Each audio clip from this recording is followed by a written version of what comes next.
So I think I am probably not the only person here who's alarmed by this coronavirus and the adaptations that we see taking place here in the county of Santa Clara and the Diocese of San Jose and other communities and dioceses around the world to kind of control the spread of this deadly disease.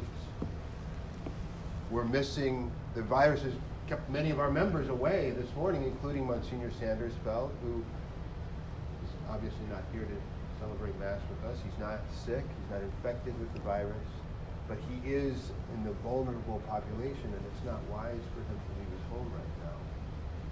And these adaptations have kind of created sort of a unique perspective on Lent this year. But it is still Lent, right?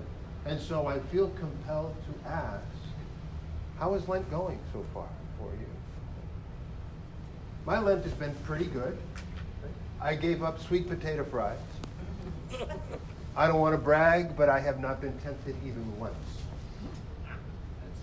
The fact that I have never in my life been tempted to eat a sweet potato fry helps. But all kidding aside, I think it is important for us to check in from time to time on Lent, right? And ask ourselves that question, how is it going? Now, like most Catholics, I choose to give up something for Lent almost every year. Usually something I like, such as coffee or ice cream. But when we do that, we run a risk, right? We run the risk of making Lent about the Lenten sacrifice, right?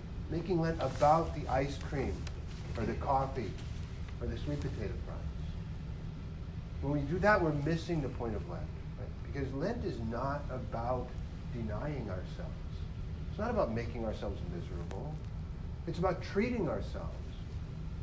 But treating ourselves to a deeper relationship with the Lord.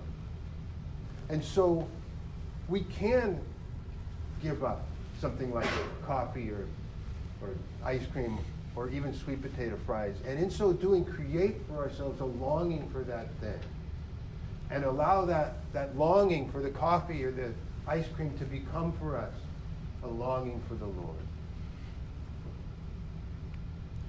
But there's more to it than that. It's more than simply having a deeper desire for a relationship with God.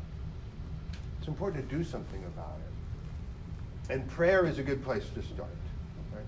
Right now, to unite ourselves in prayer with those who are affected by the coronavirus is a good place for a Christian to be. And it's important to remember that this virus is affecting people in many different ways, including financial hardships for those who have lost work as a result of the precautions. Ticket takers and ushers and concession workers, for example, in arenas and venues that have been shuttered. It's likely that in the coming weeks and months, we will have opportunities to come to the aid of our neighbors who have been affected by this. And so this morning, we gather together for prayer and fellowship. It is appropriate for us to check in on our Lenten progress. May our longing for ice cream, for coffee, for sweet potato fries become for us a longing for the Lord. May our prayers be heartfelt, and may our good works bring us closer to the Lord.